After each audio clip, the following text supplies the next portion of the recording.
Assalamualaikum warahmatullahi wabarakatuh. Selamat datang kembali di Cahaya Hajat, tempat kita berbagi ruang yang penuh harap dan penuh doa. Sahabat beriman yang dirahmati Allah, mungkin sebagian besar dari kita sudah sangat akrab dengan surah Yasin. Namun seringkali kita membacanya tanpa benar-benar menyadari kedalaman makna di setiap ayat-ayatnya. Oleh karenanya, pada kesempatan kali ini kita akan mentadabburi salah satu ayat dalam surah Yasin, yaitu khususnya ayat ke-58. Sebuah ayat yang dalam tradisi tadabbur dan ilmu hikmah dipandang sebagai ayat yang menenangkan, ayat yang penuh dengan rahasia Allah Subhanahu wa taala dan penuh dengan kasih sayang Allah. Dengan izin Allah, ayat ini sering diamalkan sebagai wasilah untuk menenangkan hati, menguatkan harapan, dan memohon jalan keluar dari berbagai macam kesulitan hidup yang tengah kita jalani, termasuk urusan rezeki dan tanggungan hutang. Kami ingin mengajak Anda semua untuk menyimak penjelasan ini hingga selesai agar tidak terjadi salah pemahaman. Silahkan tulis doa dan hajat terbaik Anda di kolom komentar agar kita saling mendoakan dan mengaminkan bersama-sama. Sahabat beriman, amalan yang akan kita bahas pada kesempatan kali ini dikenal dalam tradisi ilmu hikmah dan amaliyah para salihin dan disebutkan dalam berbagai macam kitab mujarrabat. Salah satunya adalah Mujarrabatul Kabir karya Syekh Ahmad Ad-Dairabi Asy-Syafi'i. Perlu dipahami bersama bahwa kitab mujarrabat bukanlah kitab hadis atau bukan juga kitab tafsir, melainkan kumpulan pengalaman ruhani dan amalan yang diamalkan oleh sebagian ulama dan ahli riyadhah sebagai bentuk ikhtiar mereka. Ayat ke-58 surah Yasin itu berbunyi, A'udzu billahi minasy syaithanir rajim. Bismillahirrahmanirrahim. Salamun qawlan min rabbir rahim. Saya ulangi lagi. Salamun qawlan min rabbir rahim.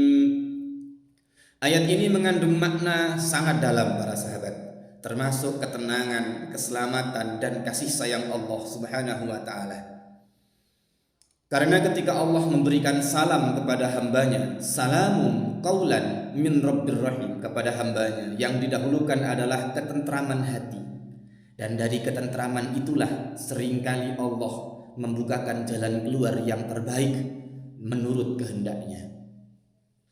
Sahabat beriman, berikut adalah salah satu bentuk pengamalan yang sering dikenal dalam tradisi hikmah, bukan sebagai jaminan hasil, melainkan sebagai ikhtiar ruhani yang disertai tawakal. Pertama, amalan ini waktu terbaik untuk mengamalkannya adalah pada sepertiga malam terakhir setelah melaksanakan sholat hajat 2 rakaat. Niat sholat hajatnya adalah sebagaimana berikut ini. Usalli sunnatan liqada'il hajat rak'ataini mustaqbilal qiblati lillahi ta'ala. Saya ulangi lagi. Usalli sunnatan liqada'il hajat rak'ataini mustaqbilal qiblati imaman ma'muman lillahi ta'ala. Setelah Anda menunaikan sholat hajat 2 rakaat, bacalah surat Yasin sebagaimana biasa. Namun ketika sampai pada ayat ke-58, yaitu pada ayat yang berbunyi Salamun qawlan mir rabbir rahim, berhentilah sejenak. Ulangilah ayat tersebut sebanyak 147 kali sebagai jumlah yang dikenal dalam tradisi amaliyah hikmah. Saat mengulangi ayat tersebut, hadirkan rasa berserah diri kepada Allah, bukan memaksa Allah untuk menentukan hasil tertentu, tetapi lebih prioritas menenangkan hati, melepaskan beban, dan memohon agar Allah memberikan jalan keluar menurutnya yang terbaik. Setelah selesai, lanjutkan membaca surah Yasin hingga akhir. Kemudian tutuplah dengan doa hajat Anda dengan penuh adab, tata krama, harap, roja, dan tawakal kepada Allah Subhanahu wa Ta'ala. Sahabat cahaya hajat yang dirahmati Allah, surah Yasin bukan hanya bacaan yang dibaca ketika ada orang yang meninggal, tetapi juga sarana untuk mendekatkan diri kepada Allah Subhanahu wa Ta'ala dan menenangkan hati yang sedang diuji. Semoga dengan wasilah ayat ini Allah Subhanahu wa Ta'ala memberikan ketenangan, kekuatan menghadapi ujian, serta membukakan jalan keluar terbaik bagi setiap hajat kita sesuai dengan hikmah dan kasih sayang Allah Subhanahu wa Ta'ala. Jika Anda berkenan, pada akhir video kita akan mempraktekkan bagaimana cara membaca surah Yasin, diawali dengan kiriman bacaan surah Al-Fatihah yang kita kirimkan khusus kepada orang-orang yang sudah telah meninggalkan kita, dan kita kirimkan khusus kepada hajat yang terbesar dalam hidup kita. Bila Anda berkenan, silahkan simak video ini hingga akhir. Insya Allah agak panjang, karena kami akan mempraktekkan secara langsung cara khabarah atau fatihah, mengirimkan hadiah fatihah sebelum membaca surah Yasin, kemudian dilanjutkan membaca surah Yasin dengan sempurna, serta membaca Salamun qaulan min Rabbir Rahim 147 kali untuk hajat kita masing-masing. Bila Anda berkenan juga, silahkan tulis hajat Anda dalam kolom komentar, kita aminkan bersama dalam praktek tersebut. Terima kasih telah menyimak hingga akhir. Semoga Allah membalas setiap doa dan niat terbaik kita masing-masing. Akhirul kalam, wallahu huwal muwaffiq ila aqwamit thariq. Tsumma assalamu alaikum warahmatullahi wabarakatuh. إلى حضرة النبي المصطفى محمد صلى الله عليه وسلم وآبائه وإخوانه وأزواجه وذرياته وأهل بيته من الأنبياء والمرسلين صلوات الله وسلامه عليه وعليهم أجمعين. الفاتحة. أعوذ بالله من الشيطان الرجيم. بسم الله الرحمن الرحيم. الحمد لله رب العالمين الرحمن الرحيم مالك يوم الدين. إياك نعبد وإياك نستعين. اهدنا الصراط المستقيم صراط الذين أنعمت عليهم غير المغضوب عليهم ولا الضالين آمين. الفاتحة إلى جميع الملائكة المقربين، وإلى جميع المصنفين، وإلى جميع الأولياء في الكونين، وإلى جميع العلماء العاملين المحققين، وإلى جميع السادة الصوفية، وإلى جميع الخلفاء الراشدين، والأرواح أربعة أئمة المجتهدين ومقلديهم في الدين، والأرواح التسعة المعروفة بوادي الصغار، والأرواح جميع مشايخنا وأساتذتنا، وإلى أرواح جميع من علمنا وأرشدنا، وإلى جميع من عمر وأسس هذا البلد إندونيسيا. ونخص خصوصا إلى حضرة نبي الخضر عليه السلام، الشيخ عبد القادر الجيلاني، الشيخ أبي الحسن الشاذلي، الشيخ أبي نصر الماتريدي، الإمام الغزالي، الإمام البخاري، الإمام مسلم، أصحاب السنن، لهم الفاتحة. أعوذ بالله من الشيطان الرجيم. بسم الله الرحمن الرحيم. الحمد لله رب العالمين الرحمن الرحيم مالك يوم الدين. إياك نعبد وإياك نستعين. اهدنا الصراط المستقيم صراط الذين أنعمت عليهم غير المغضوب عليهم ولا الضالين آمين. Dan tak lupa pula kita kirimkan hadiah Al-Fatihah ini kepada keluarga kita atau siapapun yang telah mendahului kita. ونخص خصوصا إلى آبائنا وأمهاتنا وأجدادنا وقراباتنا وحواشنا ومن في سلسلتنا وأمواتنا وأمواتكم وأموات المسلمين وإلى وخصوصا إلى قضاء حاجة يا الله. الفاتحة. أعوذ بالله من الشيطان الرجيم. بسم الله الرحمن الرحيم. الحمد لله رب العالمين الرحمن الرحيم مالك يوم الدين. إياك نعبد وإياك نستعين اهدنا الصراط المستقيم صراط الذين أنعمت عليهم غير المغضوب عليهم ولا الضالين آمين. Tak lupa pula kita hadiahkan Fatihah ini, meminta kepada Allah dengan wasilah Al-Fatihah untuk mengabulkan setiap hajat kita masing-masing. Wa nakhusu khususan ila qada'i hajatina, sebutkan dalam hati para sahabat. Wa ila qada'i duyunina, sebutkan nominalnya para sahabat. Lunasi hutang-hutangnya ya Allah, lunasi hutang-hutangku ya Allah. Wa ila qada'i duyunina wa ila taysiri umurina, sebutkan urusannya ya Allah, sebutkan urusannya para sahabat agar supaya urusan kita dipermudah oleh Allah. Wa ila taysiri umurina wa ila ziyadati wa naf'i ulumina, ya Allah tambahkanlah barokah dan manfaat dalam setiap ilmu kita. Wa ila ziyadati wa naf'i ulumina wa ila taysiri ziyarati Makkah wal Madinah, ya Allah permudahkanlah kami mengunjungi Makkah dan Madinah. Wa ila taysiri ziyarati Makkah wal Madinah wa ada'in nusuki minal haji wal umrah, permudahkanlah kami untuk menunaikan haji dan umrah. Wa ila ziyarati qabri nabiyyika Muhammadin sallallahu alaihi wa alihi wasallam, ya Allah permudahkanlah kami mengunjungi menziarahi makam Nabi Muhammad sallallahu alaihi wasallam. Bima syi'ta, dengan sebagaimana yang engkau dengan jalan yang engkau kehendaki. Bima syi'ta wa kaifa syi'ta, dan seperti apa yang engkau kehendaki. Ya arhamar rahimin, wahai Allah yang maha pemurah. Ya arhamar rahimin wa ya akramal akramin. Lahumul Fatihah. A'udzu billahi minasy syaithanir rajim. Bismillahir rahmanir rahim. Alhamdulillahi rabbil alamin. Arrahmanir rahim. Maliki yaumiddin. Iyyaka na'budu wa iyyaka nasta'in. Ihdinas siratal mustaqim. Siratal ladzina an'amta 'alaihim ghairil maghdubi 'alaihim waladdallin. Amin. Lanjut dengan baca Yasin. Taqabbalallahu minna minkum taqabbal ya karim. A'udzu billahi minasy syaithanir rajim. Bismillahirrahmanirrahim. Yasin wal Qur'anil hakim, innaka laminal mursalin ala siratin mustaqimin tanzilal azizir rahim. Litunzira qauman ma unzira aba'uhum fahum ghafilun.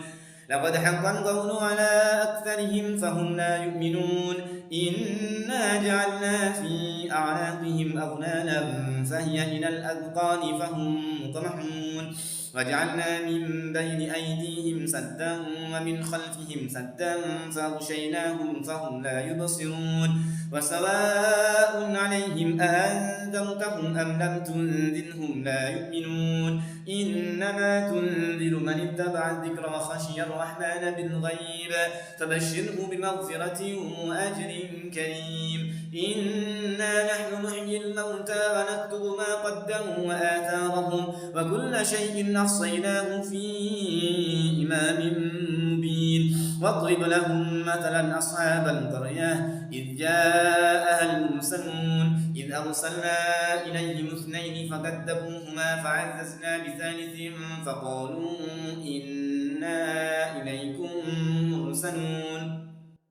قالوا ما أنتم إلا بشر مثلنا وما أنزل الرحمن من شيء إن أنتم إلا تكذبون. قالوا ربنا يعلم إنا إليكم لمرسلون وما علينا إلا البلاغ المبين.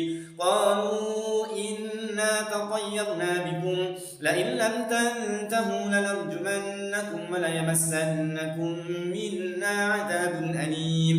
قالوا طائركم معكم أئن ذكرتم بل أنتم قوم مسرفون. وجاء من أقصى المدينة رجل يسعى قال يا قوم اتبعوا المرسلين اتبعوا من لا يسألكم أجرا وهم مهتدون. وما لي لا أعبد الذي فطرني وإليه ترجعون. أتخذ من دونه آلهة إن يردني الرحمن بضر لا تغن عني شفاعتهم شيئا ولا ينقذون.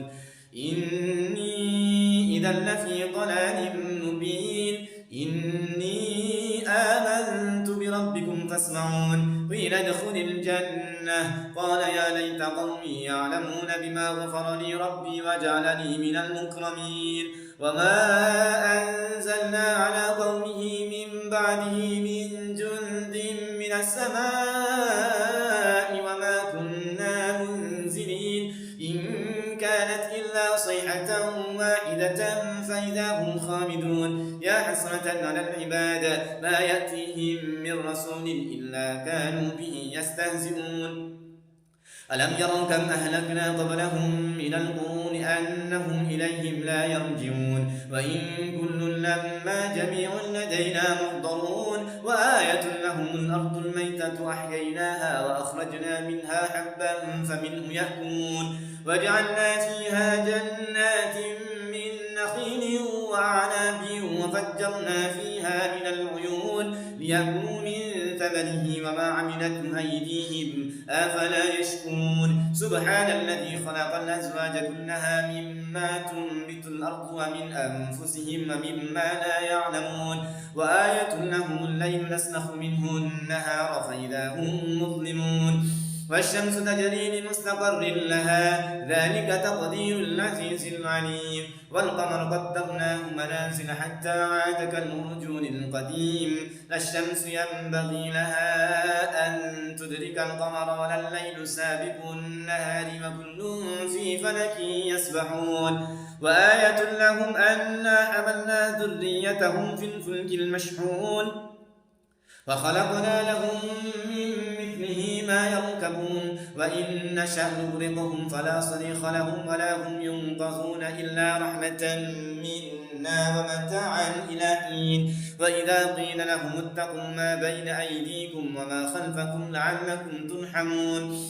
وما تأتيهم من آية من آيات ربهم إلا كانوا عنها معرضين وإذا قيل لهم أنفقوا مما رزقكم الله قال الذين كفروا للذين آمنوا أنطعم من لو يشاء الله أطعمه إن أنتم إلا في ضلال مبين ويقولون متى هذا الوعد إن كنتم صادقين ما ينظرون إلا صيحة واحدة تأخذهم وهم يخصمون فلا يستطيعون توصية ولا إلى أهلهم يرجعون ونفخ في الصور فإذا هم من الأجداث إلى ربهم ينسلون قالوا يا ويلنا من بعثنا من مرقدنا هذا ما وعد الرحمن وصدق المرسلون إن كانت إلا صيحة واحدة فإذا هم جميع لدينا محضرون فاليوم لا تظلم نفس شيئا ولا تجزون إلا ما كنتم تعملون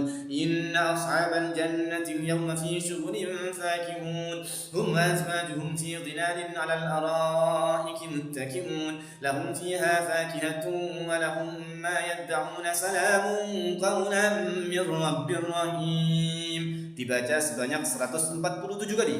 Salam qawlan min rabbir rahim, salam qawlan min rabbir rahim, salam qawlan min rabbir rahim, salam qawlan min rabbir rahim, salam qawlan min rabbir rahim, salam qawlan min rabbir rahim, salam qawlan min rabbir rahim, salam qawlan min rabbir rahim, salam qawlan min rabbir rahim, salam qawlan min rabbir rahim, salam qawlan min rabbir rahim, salam qawlan min rabbir rahim, salam qawlan min rabbir rahim, salam qawlan min rabbir rahim.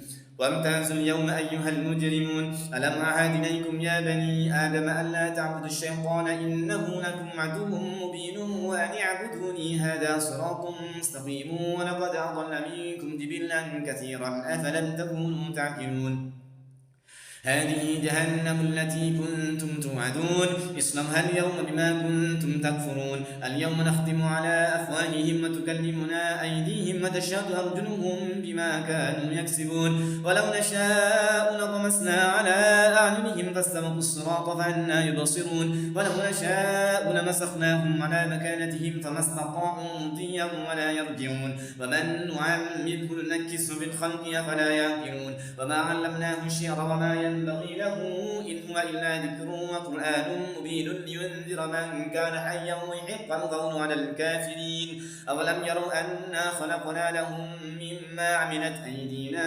أنعاما فهم لها مالكون وذللناها لهم فمنها ركوبهم ومنها يأكلون ولهم فيها منافع ومشارب أفلا يشكرون واتخذوا من دون الله آلهة لعلهم ينصرون لا يستطيعون نصرهم وهم لهم جند محضرون فلا يحزنك قولهم إنا نعلم ما يسرون وما يعلنون أولم ير الإنسان أنا خلقناه من نطفة فإذا هو خصيم مبين وضرب لنا مثلا ونسي خلقه قال من يحيي العظام وهي رميم قل يحييها الذي أنشأها أول مرة وهو بكل خلق عليم الذي جعل لكم من الشجر الأخضر نارا فإذا أنتم منه توقدون أوليس الذي خلق السماوات والأرض بقادر على أن يخلق مثلهم بلى وهو الخلاق العليم إنما أمره إذا أراد شيئا أن يقول له كن فيكون فسبحان الذي بيده ملكوت كل شيء وإليه ترجعون. Sadaqallahul Azim. Lalu tutuplah dengan doa.